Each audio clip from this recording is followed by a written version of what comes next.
Before we start the video, hit that subscribe button to support Battleground Stories. And don't forget to tell me in the comments where you're watching from. Highway 375, Nevada, March 2007. A resupply convoy was moving north through open terrain. 12 soldiers, 4 vehicles. A simple route showing a checkpoint on the map we were never supposed to reach. By the time we understood what we were looking at, the sun had set behind the mountains, and the world had become a place that didn't want us to ask questions. I was Lieutenant Callahan Veyron back then. Combat Logistics, Fort Irwin rotation. I had sand in places sand shouldn't go, and a headache that lived behind my right eye, like a tenant who refused to leave. We called it the Extraterrestrial Highway. Route 375 runs through Lincoln County like a dare. Flat desert, scrub brush that looks dead but isn't. Mountains in the distance that never get closer, no matter how long you drive. UFO tourist traps every 50 miles. Little green men on billboards. Alien jerky at the gas stations. The kind of place that makes you feel like you're driving through someone else's joke. We were hauling equipment north. Routine. 4 HMMWVs, supply trailers, comms gear, spare parts, the usual tonnage. Sergeant Thayer Montrose rode shotgun in my vehicle. 38 years old, 2 deployments, voice like gravel in a blender. He had this way of looking at maps like they owed him money. Good NCO. Kept the privates in line without raising his voice much. He chewed toothpicks instead of tobacco because his wife made him quit and he needed something to murder with his molars. Corporal Emrys Langdon drove. Quiet kid from Vermont. 22, pale like he'd been raised in a cave, hands steady on the wheel. He had this nervous habit of clicking his tongue against his teeth when he concentrated. It drove Montrose insane. Langdon, he'd say, "If you click that tongue one more time, I'm going to make you walk to Tonopah." Langdon would stop for about 10 minutes, then start again without realizing. It was almost comforting. Private Silas Penrose rode in the back of the second vehicle with Corporal Davis and Private First Class Martinez. Penrose was 19, fresh, big farm kid energy from Idaho. He had this grin that made you think he'd just heard a good joke he wasn't allowed to share yet. He asked questions about everything. "Sarge, why's the sky so big out here?" "Sir, you think aliens are real?" "Corporal, how come the radio keeps cutting out?" "Good kid. Wanted to do things right. That sticks with you later." We left Nellis Air Force Base at 6 a.m. The brief was simple. Drive north on 375, deliver supplies to a forward operations team working near Rachel, turn around, come back. 8-hour round trip if you didn't stop to take pictures of the tourist traps. The map showed our route with a red line and 3 checkpoints marked in blue. Alpha, Bravo, Rachel. Standard procedure. You punch your card at each stop, confirm your position, keep moving. Easy day. The morning was cold in that desert way that makes you forget summer exists. Clear sky, mountains purple in the distance, air so dry it pulled moisture out of your lungs. We rolled out in convoy formation, 50-meter spacing, radios on, eyes forward. Highway 375 stretched ahead, like a dare someone painted on the earth. The first hour was nothing. Flat road, empty land, the hum of engines, and the crackle of radio checks. Vehicle 2, status. Vehicle 2, green across the board. Vehicle 3, status. Vehicle 3, all systems good. Montrose studied the map on his lap, tracing routes with a thick finger. I kept my eyes on the horizon because that's what you do when the world is this open. You watch for the thing that doesn't belong. We hit checkpoint Alpha at 7:30. A small concrete structure with a faded flag and a bored-looking E4 who stepped out with a clipboard. We stopped, confirmed our roster, got our cards punched. "Straight shot to Bravo," the soldier said, scratching his neck under his collar. "About 45 minutes. Nothing between here and there but lizards and conspiracy theories." He grinned like he'd made that joke 100 times. We grinned back because that's what you do.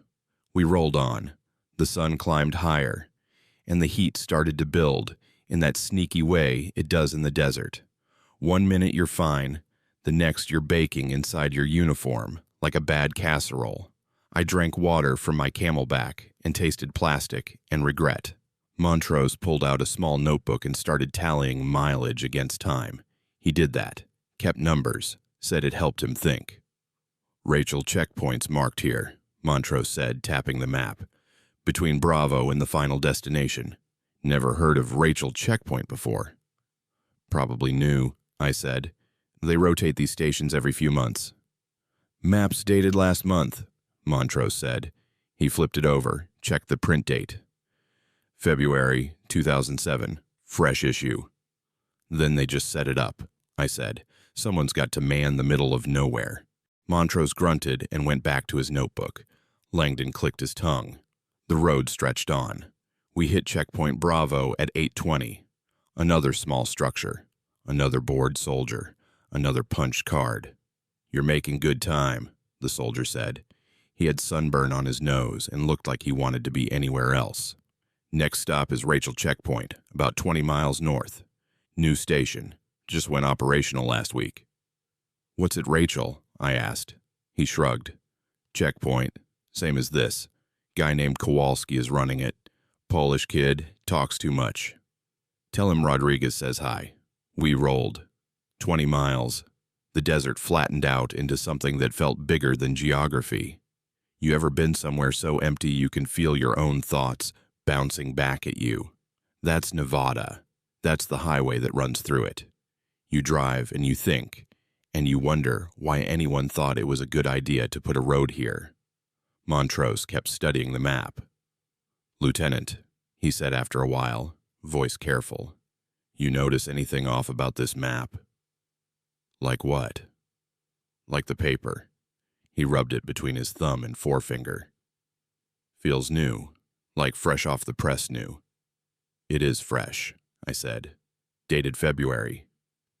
Yeah, but maps don't feel like this, Montrose said. They feel broken in. This one smells like ink. I glanced over. The map did look crisp. Too crisp. The kind of crisp you get when something just came out of a printer and hasn't had time to age. The blue checkpoint markers looked darker than the rest of the print, like they'd been added after the fact. Probably a new print run, I said. Supply gets weird sometimes. You know that. Montrose nodded slowly, but he didn't put the map down. He kept staring at it like it might confess something if he waited long enough. The radio crackled. All vehicles, this is Vehicle 1. We're coming up on Rachel Checkpoint. Eyes open, standard procedures. Vehicle 2, copy. Vehicle 3, roger. Vehicle 4, acknowledged. We drove. The sun hammered the hood of the HMMVW and turned the interior into an oven. I adjusted my sunglasses and scanned the road ahead. Nothing, just heat shimmer and scrub brush, and a sky so blue it hurt to look at. The mountains in the distance stayed exactly where they'd been all morning, like they were painted on a backdrop. Should be seeing it soon, Montrose said. He checked his odometer, checked the map, checked his watch. We're at the right mileage. I slowed the convoy. We rolled forward at 30 miles per hour, every set of eyes looking for the checkpoint, a structure, a flag, a vehicle, anything, nothing.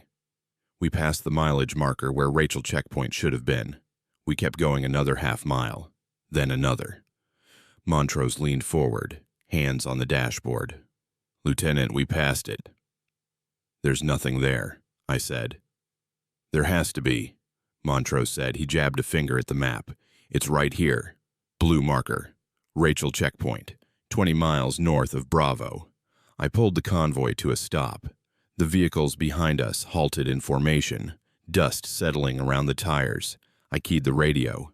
All vehicles hold position. Vehicle 2, do you see a checkpoint? Static, then Corporal Davis came through. Negative, sir. Nothing but dirt. Vehicle 3?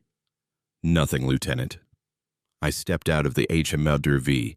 The heat hit me like a physical thing, dry and angry. Montrose climbed out beside me, map in hand.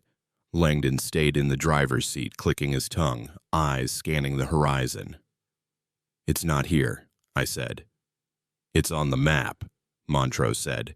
He held it up to the sun, squinting at the blue marker like it might be a trick of the light. Clear as day. Rachel checkpoint. Penrose jogged up from Vehicle 2, rifle slung, face eager. Sir, you need us to scout the area? Stay put, Penrose, I said. We're figuring this out. I pulled out the radio and switched to the command frequency. Nellis Base, this is Convoy Tango 7. We are at grid coordinates. I rattled off the numbers from the GPS unit on my belt, requesting confirmation on Rachel checkpoint status. The radio hissed. Static rolled through like a wave. Then a voice came through, distant and clipped. Convoy Tango 7, stand by. We stood. The sun poured down. Montrose walked in a small circle, eyes on the dirt like he was looking for tracks. Langdon leaned out the window. Sarge, maybe they moved it. Checkpoints don't move, Montrose said. They're fixed positions. The radio crackled again. Convoy Tango 7, this is Nellis Base. No record of Rachel checkpoint in your area. Confirm your position and proceed to final destination. Over. I keyed the mic. Nellis, we have Rachel checkpoint marked on our issued map. Blue marker, 20 miles north of checkpoint Bravo. Request clarification. Another pause, longer this time. You could hear the static thinking, then. Convoy Tango 7, negative on Rachel checkpoint. No such station exists or has been authorized in that grid. Proceed to destination. Acknowledge. I looked at Montrose. He looked at the map. It's right here, he said quietly. Nellis Base acknowledged, I said into the radio. Proceeding to destination. Out. I lowered the radio. The desert stretched around us, empty and unconcerned. Penrose shifted his weight from foot to foot. Sir, what does that mean? Means there's no checkpoint, I said. But the map's wrong, I said. Montrose folded the map slowly, like he was handling something fragile. Lieutenant, this map was issued to us this morning. Standard procedure. Signed out from supply. If there's no checkpoint, why is it marked? Mistakes happen, I said. Not like this, Montrose said. His voice had an edge now, the kind you get when your brain starts chewing on something it doesn't like. Maps go through multiple checks. Someone drew this marker. Someone printed it. Someone issued it. Then someone made a mistake, I said. We move on. We climbed back into the vehicles. I gave the order, and the convoy rolled north. But the map sat on Montrose's lap like a question we couldn't answer, and I kept glancing at it, even though I told myself not to. The blue marker looked fresh, too fresh. Like someone had drawn it yesterday and the ink hadn't dried yet. I reached over and touched it with my finger. My fingertip came away clean, but I swear I smelled something. Just a hint. Ink. Fresh ink. You smell that? I asked. Montrose leaned over and sniffed the map. He frowned. Yeah, like a printer just spit this out. Maps don't smell like that, I said. No, Montrose said. They don't. We drove in silence for a while. The road hummed under the tires. The radio stayed quiet. Langdon clicked his tongue once, caught himself, stopped. The sun moved higher, and the shadows got shorter, and the desert pressed in from all sides like it was trying to remember us. I kept thinking about the checkpoint that wasn't there, about the map that smelled like ink, about the voice on the radio that said no such station exists. Mistakes happen. Sure. But this felt like a different kind of mistake. The kind that sits wrong in your gut and whispers that maybe you're missing something obvious. We passed a sign. Rachel, 15 miles. The town, not the checkpoint. Rachel's a tiny spot on the map, a couple hundred people, famous for being near Area 51, UFO tourism capital of Nevada. Every building has alien murals. Every shop sells conspiracy theories next to the beef jerky. It's a place that leans into the weird because weird pays the bills. Think we should stop in Rachel? Montrose asked. Ask around about the checkpoint. We're on a schedule, I said.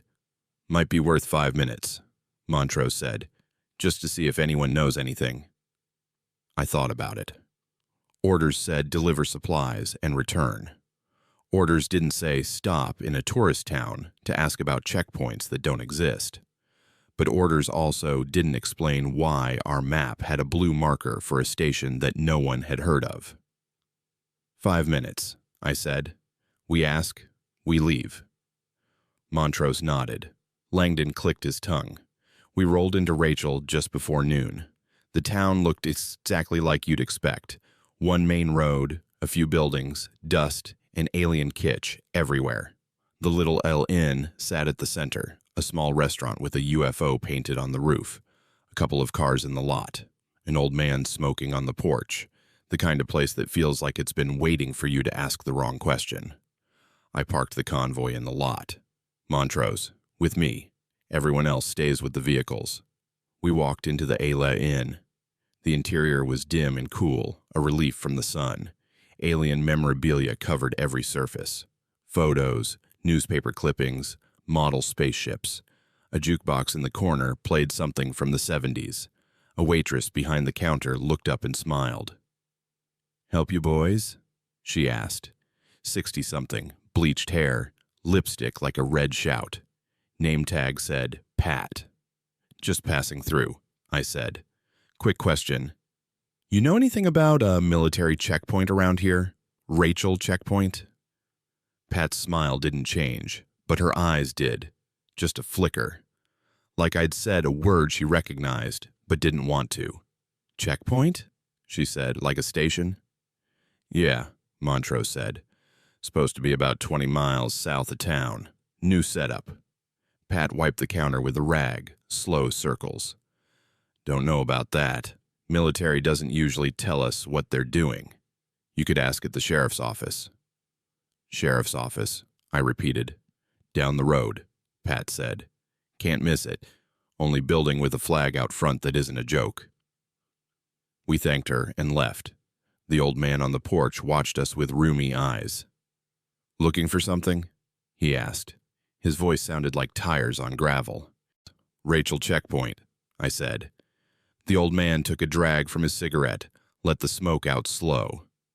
"No such thing." "You sure?" Montrose asked. "Been here 40 years, the old man said. "Know every rock and cactus within 50 miles. No checkpoint south of town. Not now. Not ever." "What about recently?" I asked. "New setup?" The old man shook his head. "You boys asking the wrong questions. Nothing new out here. Nothing old either. Just empty." He turned away, done with us. We walked back to the vehicles. Penrose leaned out. "Find anything, sir?" "Dead end," I said. "Let's move." But as we climbed back in, I saw the old man still watching us. His cigarette glowed like a tiny eye. He raised a hand, not a wave, just a lift of fingers, a gesture that could have meant goodbye, or could have meant something else. I didn't know which. We left Rachel in the rearview mirror. The convoy rolled north toward the final destination. The map sat between Montrose and me, folded but not forgotten. That blue marker glared up from the paper like an accusation. "Someone drew that," Montrose said after a while. "Yeah," I said. "Someone issued this map to us." "Yeah." "And no one knows what we're talking about." "Yeah." Montrose leaned back in his seat and closed his eyes. "I don't like it, Lieutenant." "Me neither," I said. Langdon clicked his tongue 3 times fast. Montrose didn't even yell at him. We delivered the supplies without incident. The forward team took the equipment, signed the forms, waved us off. Standard. By the time we turned the convoy around for the return trip, the sun was starting its slow descent toward the mountains. The temperature dropped, and the shadows stretched long, and the desert took on that golden hour look that makes you forget how hostile it is. We passed through Rachel again, quiet. The Little Ayla Inn looked closed. The old man was gone from the porch. The town felt like a photograph, flat and still. Should we stop again? Montrose asked. No, I said. We pushed through. We did. Highway 375 stretched south, empty and indifferent. The checkpoints came and went. Bravo first, then Alpha. Each time we stopped, I asked the soldiers on duty about Rachel Checkpoint. Each time they gave me the same confused look and said they'd never heard of it. You sure you're not thinking of a different route? One asked. Positive, I said. He shrugged. Maps get weird sometimes. Printer errors. Yeah, I said, probably. But I kept looking at the odometer, kept watching for the spot where Rachel Checkpoint should have been.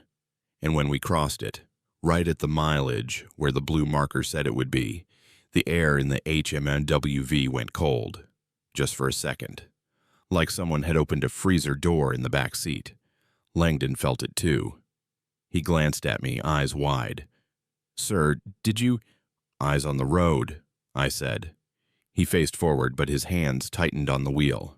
Montrose sat perfectly still, map on his lap, staring straight ahead. Something's wrong with this place, he said quietly. It's just desert, I said. No, Montrose said. It's not.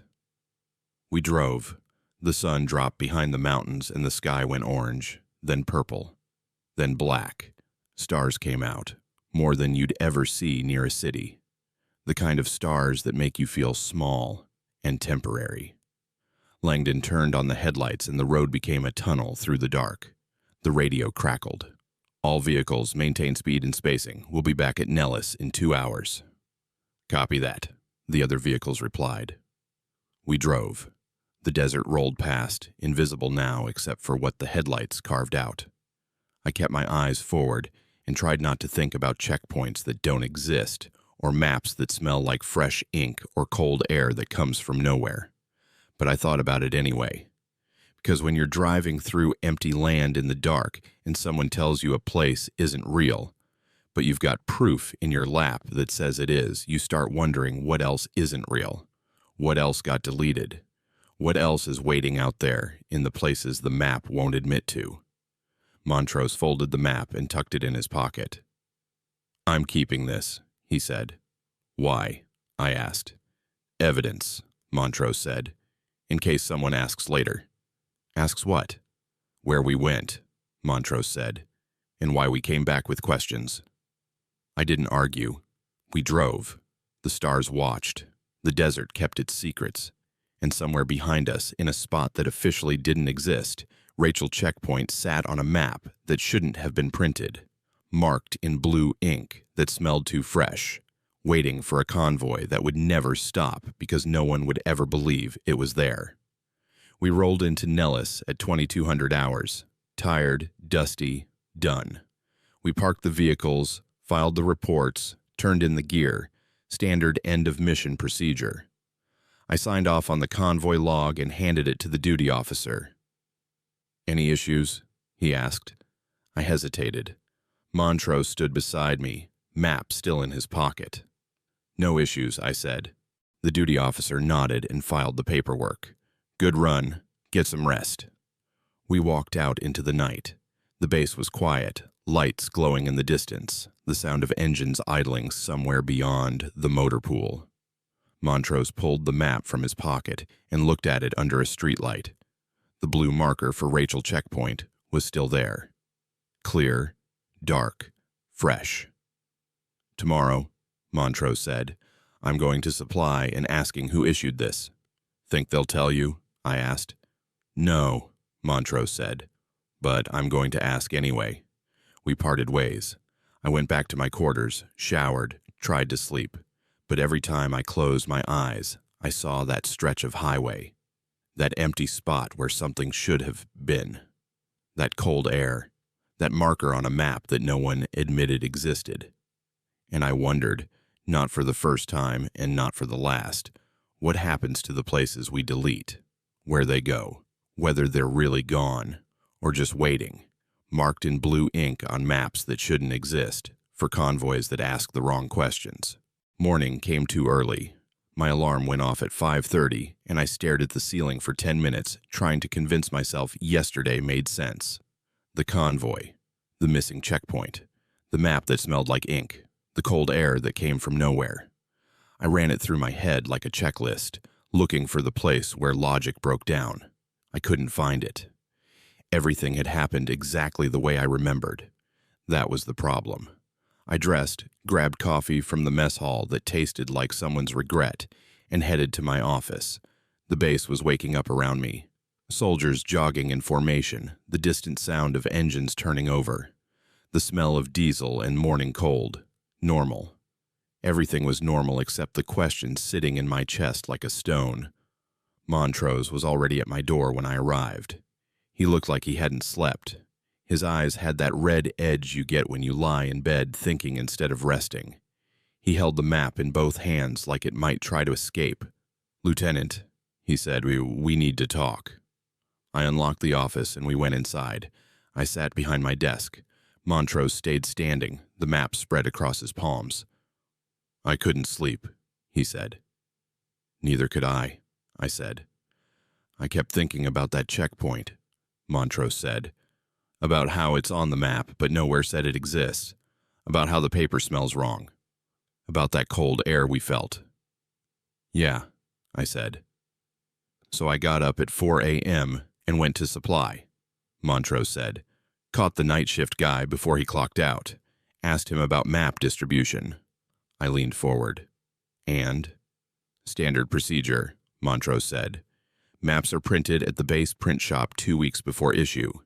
They come from the cartography section. Digital files get converted to print. Each convoy gets a fresh map, dated and logged.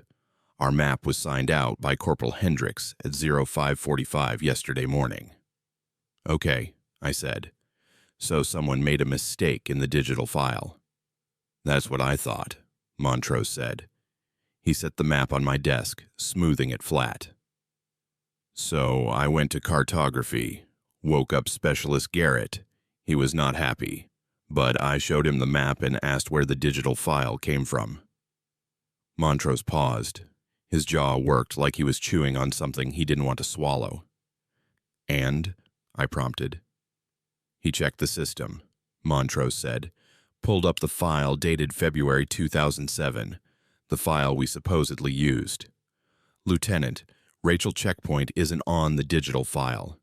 It's not in the system. Never was." The coffee in my stomach went cold. "Then where did it come from?" "That's what Garrett asked," Montrose said. He looked at the map under a magnifying glass. Said the blue marker looks like it was drawn after the initial print. Said the ink composition is different. Darker. Fresher. Like someone took a pen and added it by hand. I picked up the map. In the daylight streaming through my office window, the blue marker did look different. The other checkpoints were lighter, more faded. Rachel Checkpoint stood out, bold and dark. I touched it with my finger. Still smelled like ink. "Who would add a checkpoint by hand?" I asked. "I don't know," Montrose said, "but it gets weirder." "How?" "Garrett ran the map through the scanner," Montrose said. "Took a digital photo. When he compared it to the issued file, everything matched except Rachel Checkpoint. And when he tried to scan just the blue marker, the scanner glitched." "Glitched how?"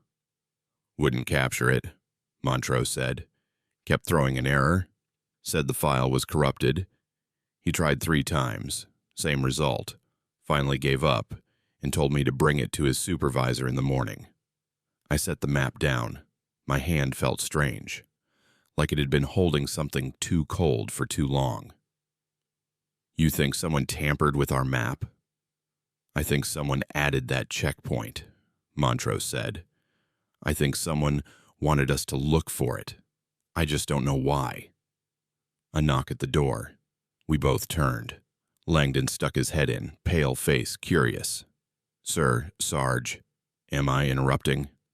"Come in, Langdon," I said. He stepped inside, hands in his pockets. "Couldn't sleep last night," he said. "Kept thinking about that drive, about that spot where the checkpoint should have been."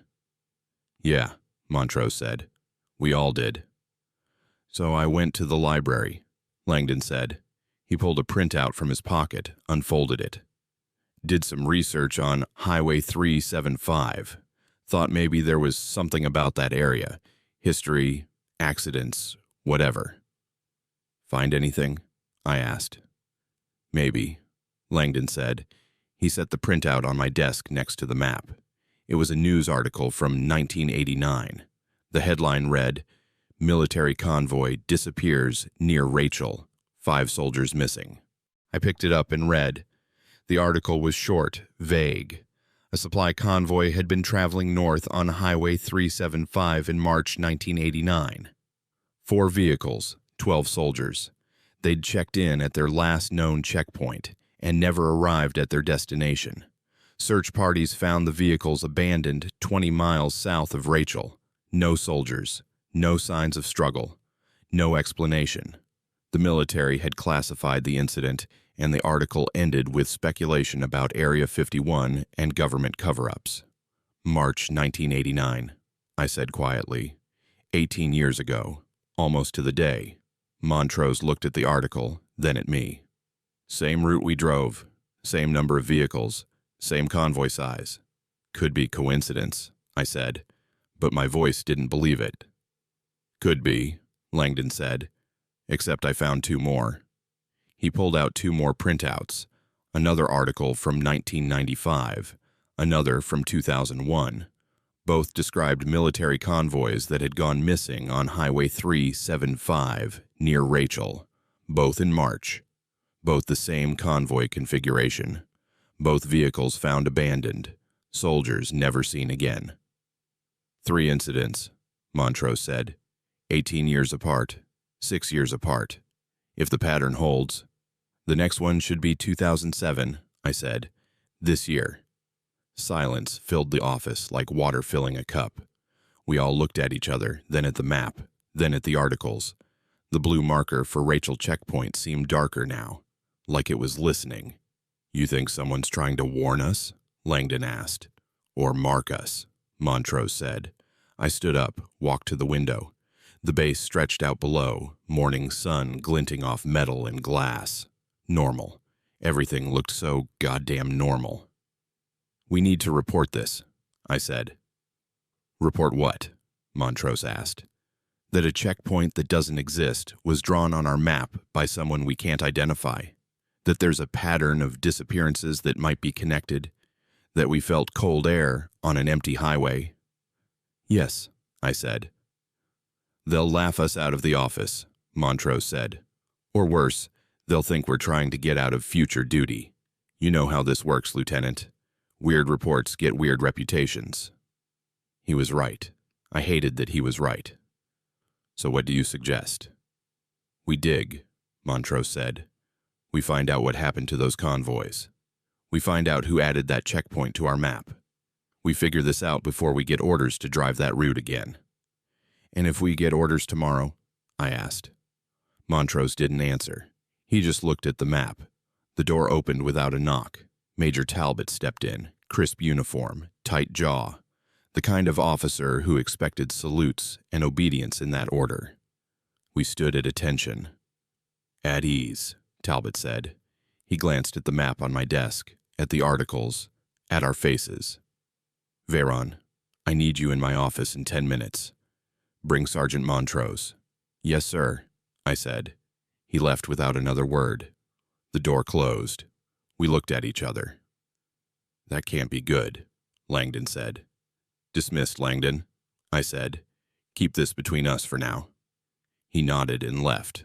Montrose folded the map and tucked it under his arm. You think someone told him? About what? I said. We haven't filed a report. Garrett, Montrose said. The cartography guy. Maybe he mentioned it. Maybe, I said. We walked to Talbot's office in silence. The base felt bigger in daylight, more exposed. I kept thinking about those convoys. 12 soldiers each, 3 incidents, 36 people gone. Just gone. And now someone had drawn a checkpoint on our map in the same spot where they'd disappeared. Talbot's office was on the 2nd floor of the admin building. We knocked. He barked for us to enter. We did. He sat behind his desk, hands folded, face unreadable. Sit. We sat. I received an interesting call this morning, Talbot said, from Specialist Garrett in cartography. He says you showed him a map with an unauthorized checkpoint marked on it. Says the map came from yesterday's convoy run on Highway 375. Yes, sir, I said. He also says the checkpoint doesn't exist in any official capacity, Talbot continued, and that you've been asking questions about it. That's correct, sir, Montrose said. Talbot leaned back in his chair. Explain. I did. Told him about the convoy, about the map, about the blue marker for Rachel Checkpoint, about how Nellis Base said no such station existed, about the fresh ink smell and the scanner glitch. I kept it factual, kept it simple. Montrose added details where I missed them. When we finished, Talbot sat quiet for a long moment. Then he opened a drawer in his desk and pulled out a folder. He set it on the desk between us. 3 convoys have gone missing on that route, Talbot said. 1989, 1995, 2001. All in March. All near Rachel. The incidents were classified because we never found the soldiers, and we never found an explanation that made sense. The official story is training accidents, classified for family privacy. You know about them, I said. I was briefed when I took this command, Talbot said. Part of the job. Every CO at Nellis gets the file. We're told to be aware, but not to publicize. Bad for morale. Bad for recruitment. What happened to them? Montrose asked. No one knows, Talbot said. Search parties found the vehicles abandoned. No damage. No signs of struggle. Soldiers just gone.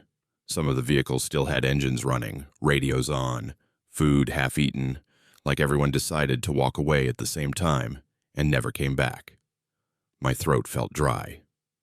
And the map? The checkpoint marker? Talbot opened the folder. Inside were 3 maps, old and yellowed with age. He spread them on the desk. Each map showed Highway 375. Each map had a blue marker. Rachel Checkpoint. Same location, same fresh-looking ink.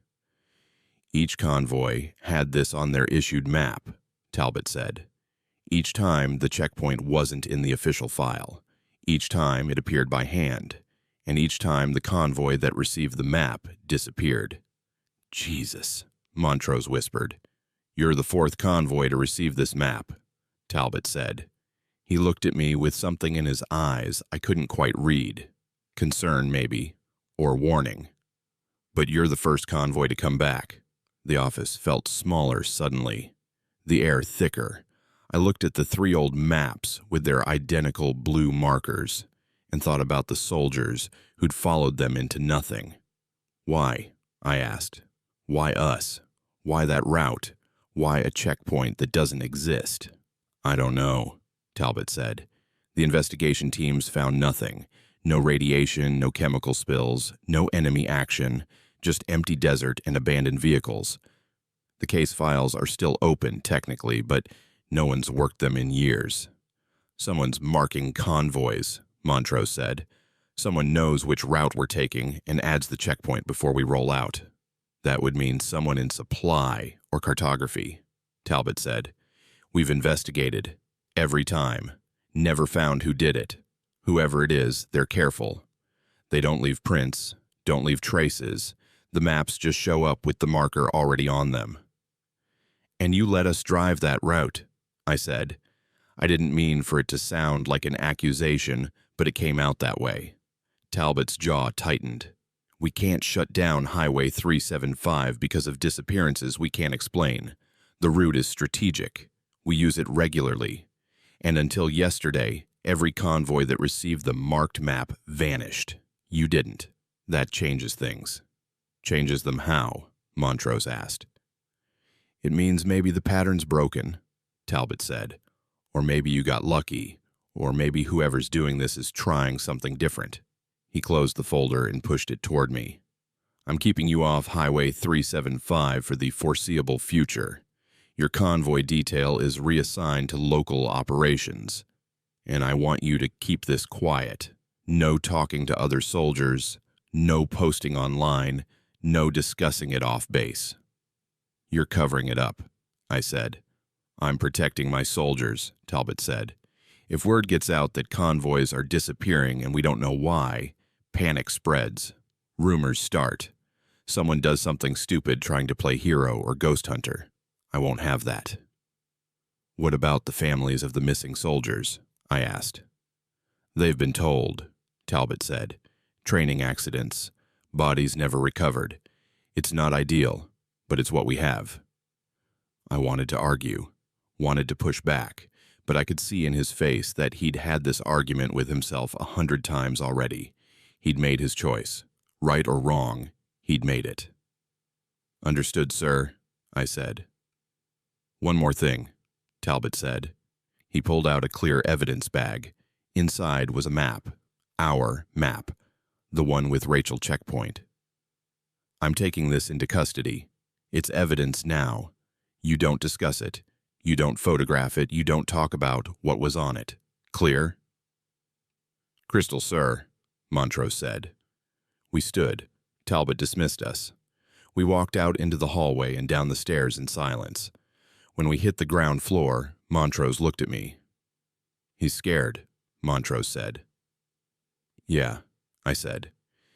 "He doesn't know what's happening either." "No. And we're just supposed to pretend everything's normal." "That's the order," I said. Montrose nodded slowly. We walked back toward our section. The morning had turned hot, the sun climbing higher, the base humming with activity. Everything looked normal. Everything was normal except for the fact that 36 soldiers had vanished, driving the same route we'd driven yesterday. Except for the fact that someone kept marking convoys with a checkpoint that led nowhere. Except for the fact that we'd come back, and they hadn't. "You feel that cold air yesterday?" Montrose said. It wasn't a question. "Yeah," I said, right at the coordinates where the checkpoint should have been. "Yeah." "What do you think that was?" I didn't answer. I didn't have an answer. We walked. The desert stretched beyond the base fence, endless and empty.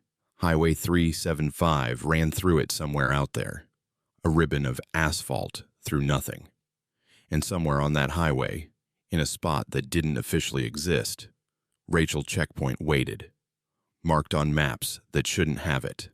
Invisible to everyone except the convoys that never came home. I thought about the blue marker, about the fresh ink, about the scanner that wouldn't capture it, about the cold that came from nowhere. And I wondered, not for the first time, what we'd really driven through yesterday. What had been watching us from that empty spot on the map? Montrose stopped walking. "Lieutenant," he said. His voice had changed, gone quiet. "I need to tell you something." "What?" "When we passed that spot yesterday," he said, "when the cold air came, I saw something." "Saw what?" "In the side mirror," Montrose said. "Just for a second. A shape on the road behind us. Tall, standing in the middle of the highway. It wasn't there when I looked back. But I saw it. Clear as day." My skin went cold. "You didn't mention it." "I know," Montrose said. "I thought maybe I was seeing things. Thought maybe it was heat shimmer or a trick of the light. But last night, I kept seeing it in my head. It was too clear to be a mistake." "What did it look like?" Montrose hesitated. "Like a person, but wrong. Too tall. Standing too still. And it was looking right at us. I could feel it looking.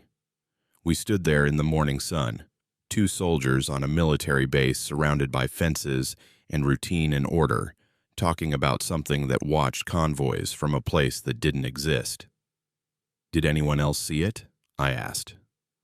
"I don't know," Montrose said. "I didn't ask. Didn't want to sound crazy." "Ask them," I said. "Quietly. See what they say." Montrose nodded. We started walking again, but the conversation sat between us like a third person. Something had been there. Something had watched us, and 36 soldiers before us had stopped at that spot and never left. We found Langdon in the motor pool, checking tire pressure on one of the HMMNWVs. He looked up when we approached, wrench in hand. "Sarge, Lieutenant," he said, "and everything okay?" "Langdon," Montrose said, "yesterday, when we passed the spot where Rachel checkpoint should have been, did you see anything unusual?" Langdon's face went careful. "Like what?" "Anything," Montrose said. "Shapes, shadows, movement." Langdon set down the wrench. He looked at his hands, then at us. "I saw someone standing on the road," he said quietly. "In my rear view, just for a second. Thought it was my imagination." "What did it look like?" I asked. "Tall," Langdon said. "Real tall, wearing something dark, just standing there in the middle of the highway. When I blinked, it was gone." Montrose and I looked at each other. 3 of us. 3 people who saw the same thing. "Don't talk about this," I said to Langdon. "Not to anyone. Orders from Major Talbot. Understood?" "Yes, sir," Langdon said, but his eyes were wide and young and scared. We left him to his work. Montrose and I walked to the barracks. Penrose was inside, cleaning his rifle, humming something under his breath. He grinned when he saw us. "Hey, Sarge. Lieutenant, what's up?" "Penrose," I said. "Quick question. Yesterday's convoy. Anything weird happen? Anything you noticed?" His grin faded. "Like what?" "Anything out of the ordinary," Montrose said. Penrose thought about it. "Well," he said slowly, "there was this one moment. We were driving through that empty stretch, and I could have sworn I saw someone standing on the side of the road, way out there in the dirt, just standing, watching us go by." "What did they look like?" I asked. "Couldn't tell," Penrose said. "Too far away, but they were tall, really tall, and they didn't move, not even a little. I mentioned it to Corporal Davis, and he said it was probably a signpost or something." "Probably," I said, but it wasn't. We all knew it wasn't. 4 soldiers, 4 sightings, same description, too tall, too still, watching. And none of us had said anything until now because who wants to be the one who sounds crazy? "Thanks, Penrose," I said. "Keep it to yourself, yeah?" "Sure, sir," Penrose said. He went back to cleaning his rifle, but his hands moved slower now, less certain. Outside the barracks, Montrose lit a cigarette. He'd quit 3 months ago, but kept an emergency pack in his pocket. This apparently qualified as an emergency. 4 people, he said through the smoke. 4 separate sightings. Same thing." "Yeah," I said, "and 36 soldiers who saw it before us didn't come back." "Yeah." "What the hell did we drive past, Lieutenant?" I didn't answer. I didn't have an answer.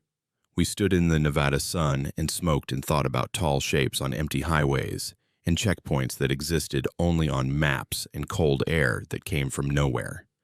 We thought about blue markers drawn in fresh ink by hands we couldn't trace. We thought about soldiers who vanished between one breath and the next, leaving nothing behind but running engines and half-eaten meals.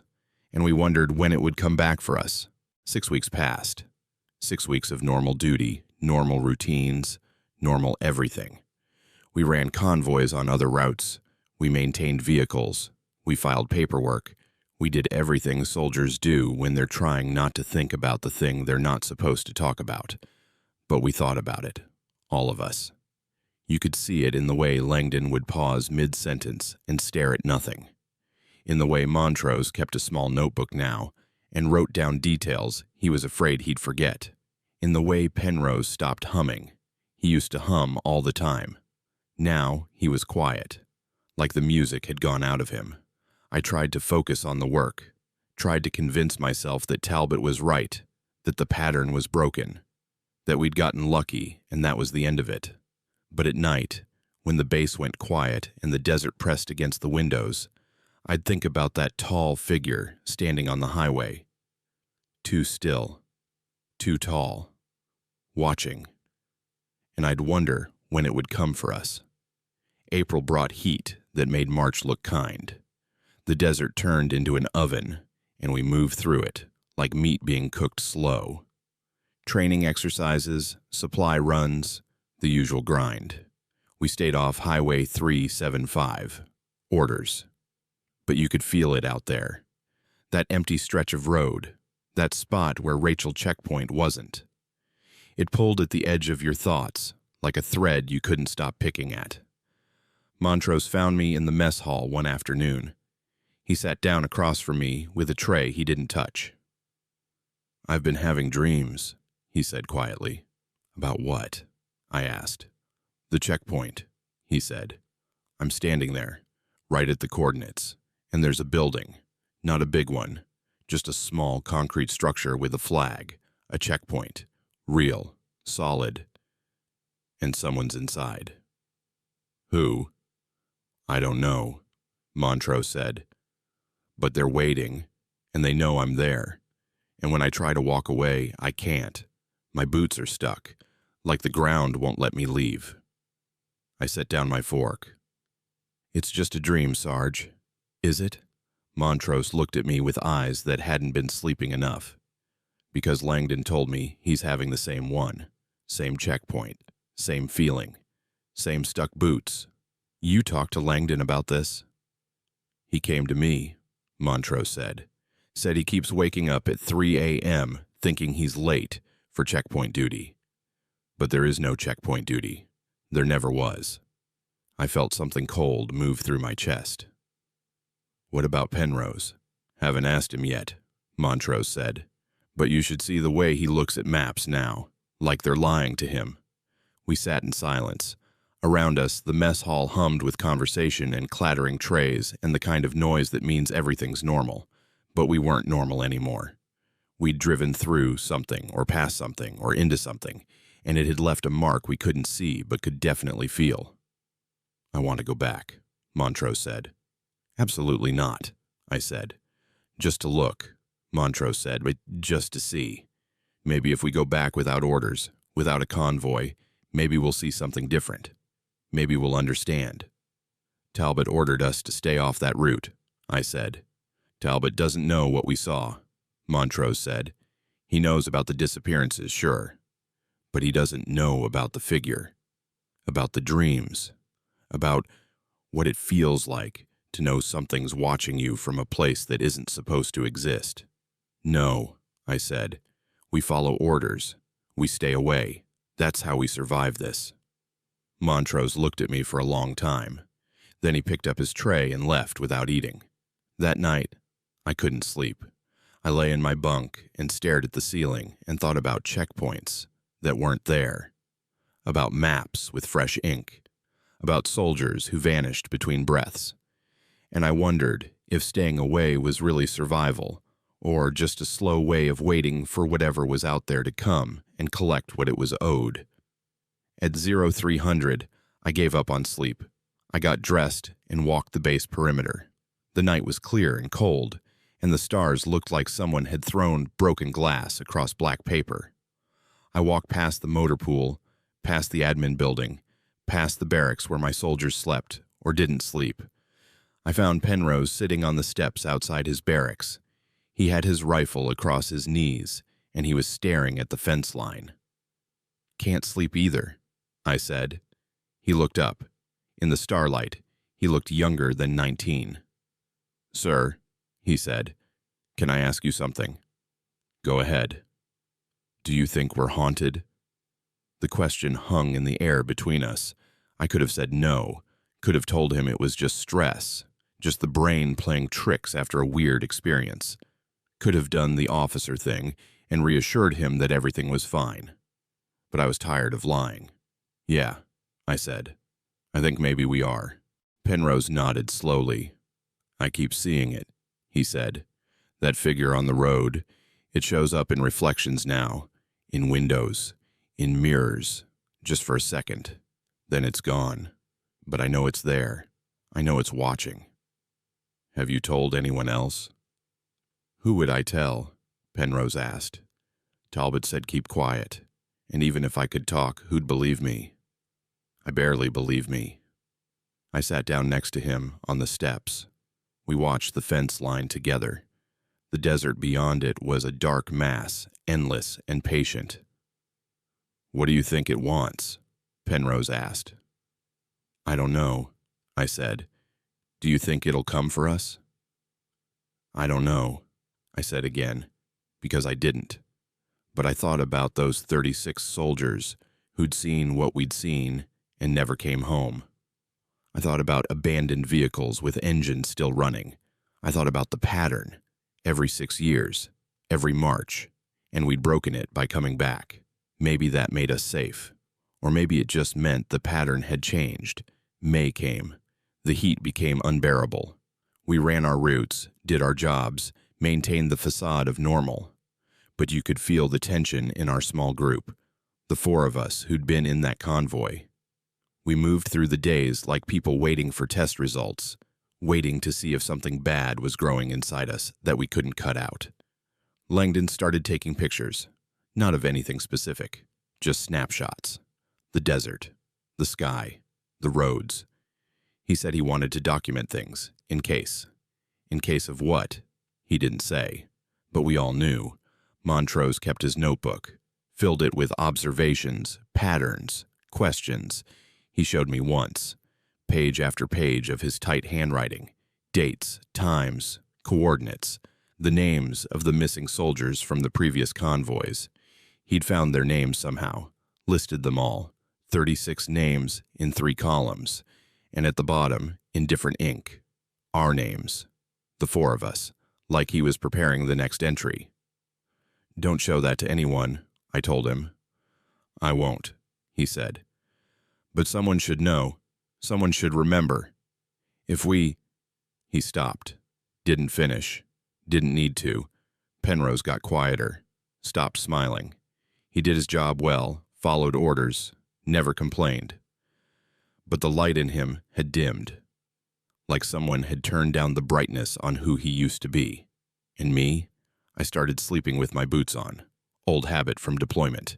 You sleep ready so you can move fast when things go wrong. I told myself it was just being prepared. But really, I think I knew something was coming. I just didn't know when. The answer came on a Tuesday. We were in the motor pool. Routine maintenance on the HMMWVs. Changing oil, checking fluids, the grunt work that keeps machines running. I was under the hood of Vehicle 1 when Corporal Davis came running up, out of breath. Lieutenant, he said, and we've got a problem. I straightened, wiped my hands on a rag. What kind of problem? Penrose, Davis said, and he's gone. The world tilted. Gone how? He was in the supply room 10 minutes ago, Davis said. Logged in to grab parts. I went to check on him and the room was empty. Door still open.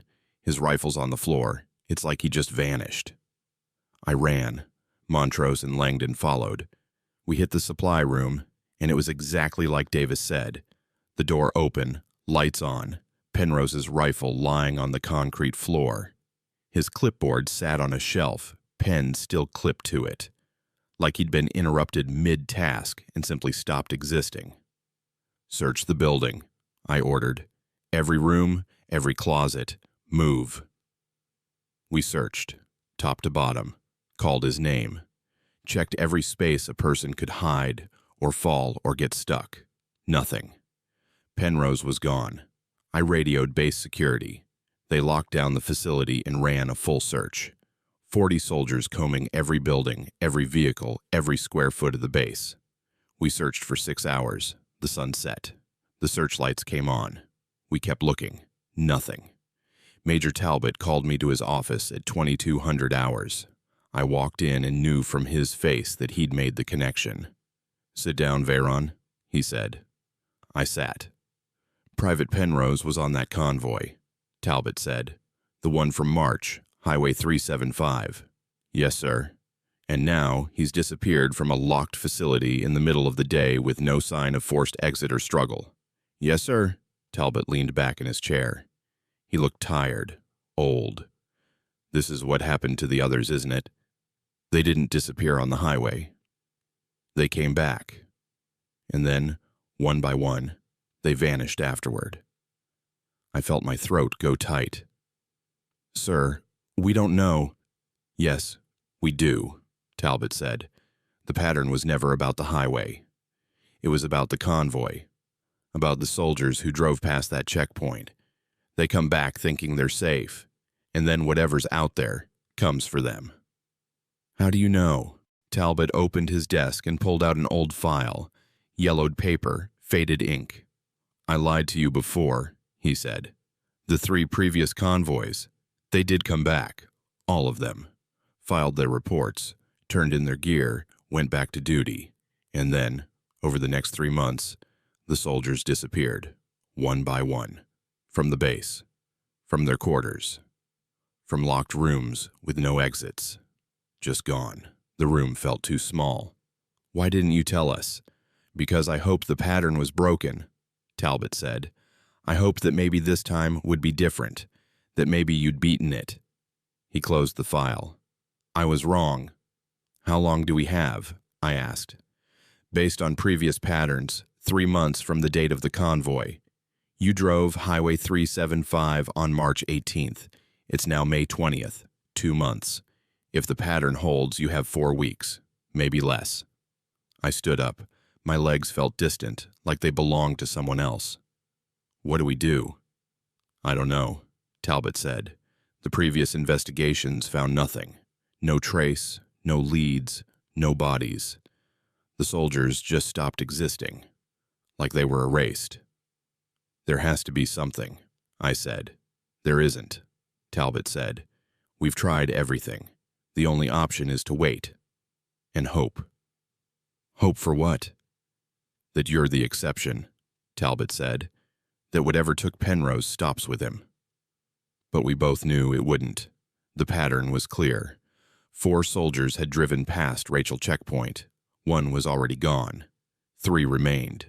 I walked back to my quarters in a daze. The base felt different now, less solid, like reality had gone thin in places and something on the other side was pressing through. Montrose and Langdon were waiting outside my door. We heard, Montrose said. Yeah, I said. It's coming for us, Langdon said. His voice shook. Isn't it? Whatever we saw, it's coming. We don't know that, I said, but I didn't believe it. We need to go back, Montrose said. Back to the checkpoint. Back to where it started. Maybe if we face it. Face what? I said. A checkpoint that doesn't exist. A marker on a map. We don't even know what we're dealing with. We know enough, Montrose said. We know it's real. We know it's hunting us. And we know running didn't save Penrose. He was right. I hated that he was right. We go back, I said. But we do it smart. We bring gear, weapons, cameras. We document everything. And we do it during leave time, off the books.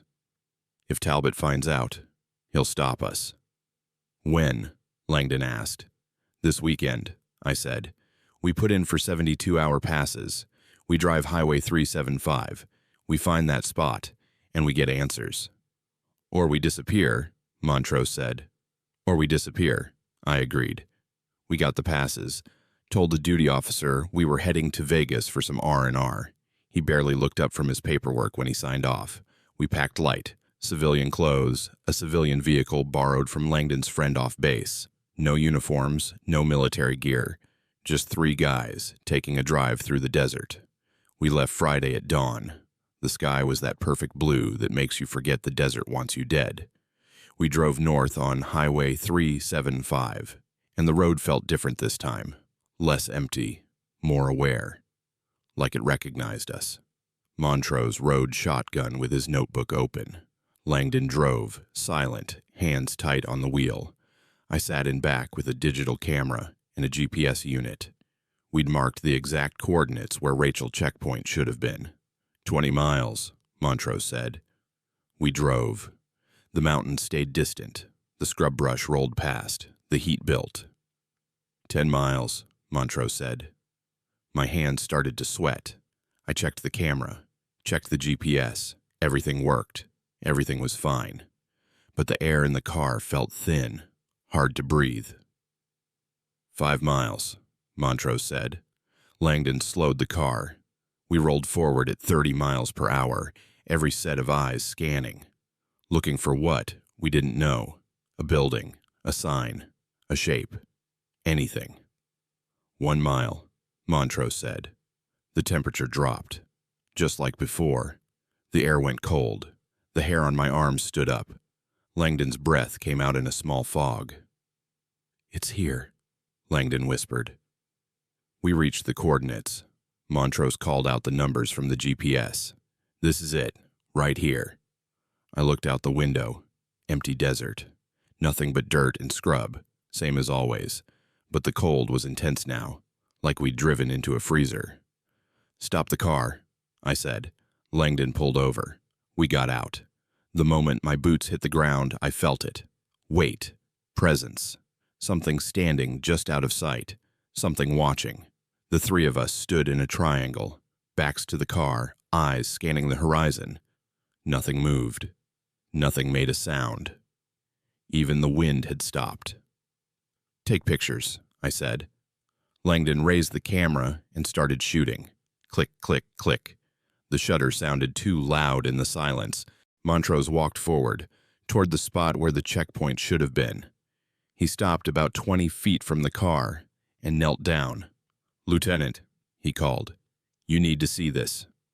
I walked over. Langdon followed, still taking pictures. In the dirt, barely visible, were marks. Not footprints, not tire tracks. Depressions, like something heavy had stood there for a very long time.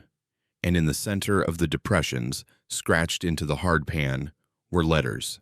RACHEL. "It was here," Montrose said.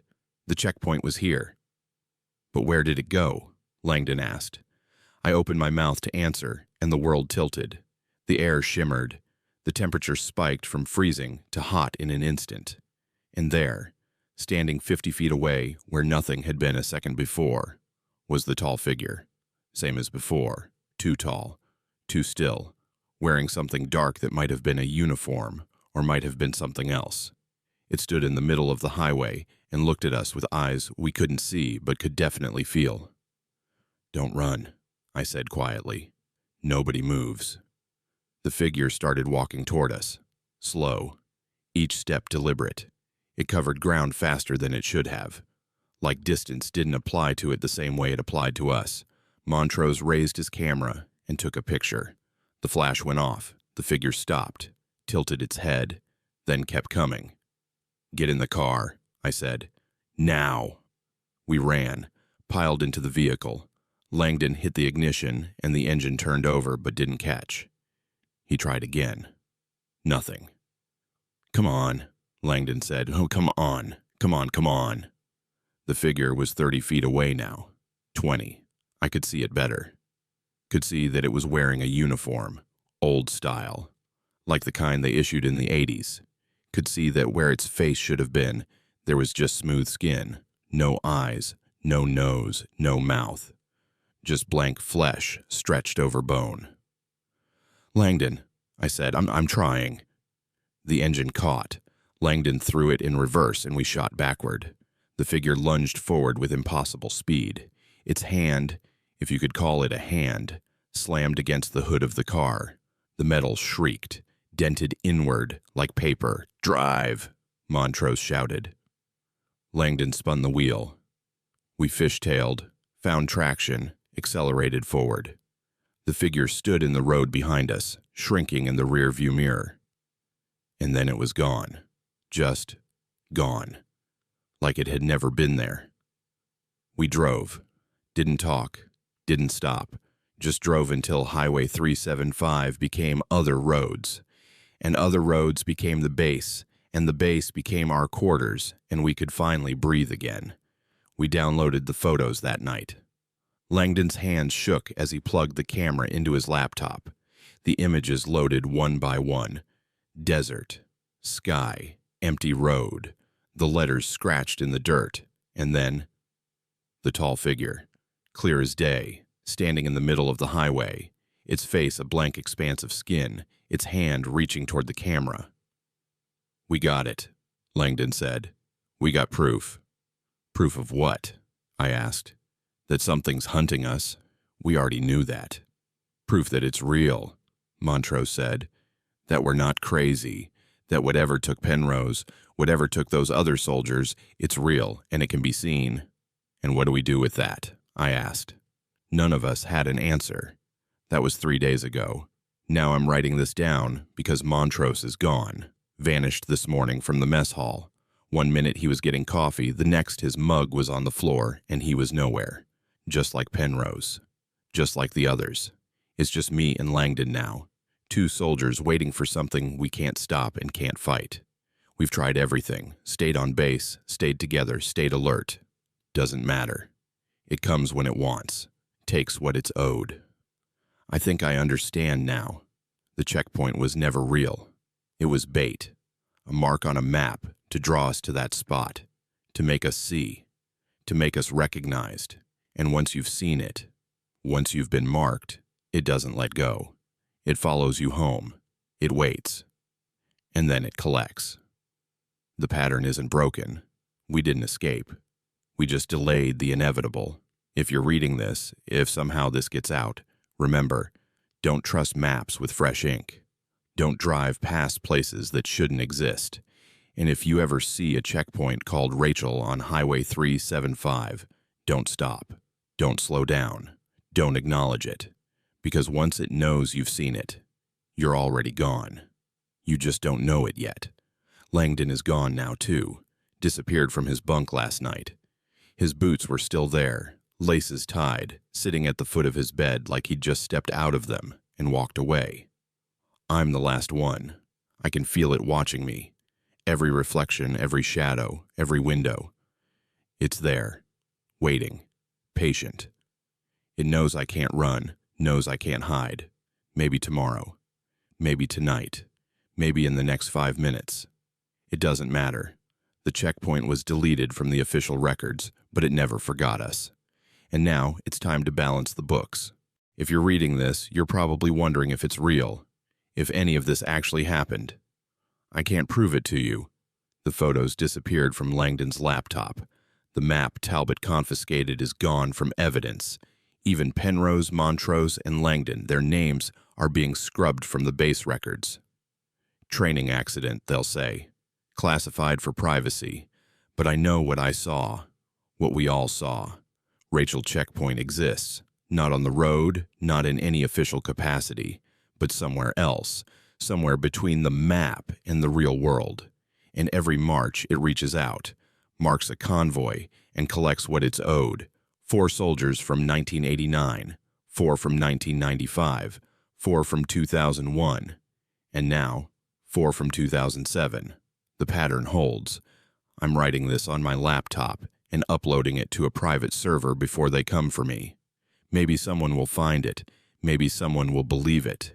Maybe it'll help the next convoy that gets a map with fresh ink and a checkpoint that doesn't exist. Or maybe it won't matter. Maybe the pattern will keep going. 6 years from now, then 6 years after that. Forever. The cold air just started. That same freezing wind that comes from nowhere. My door is locked. My window is closed. But I can feel it in the room with me now. It's standing behind me. I can sense it. Too tall. Too still. I don't want to turn around. But I think I have to. I think that's how it ends. You turn around. You see it. And then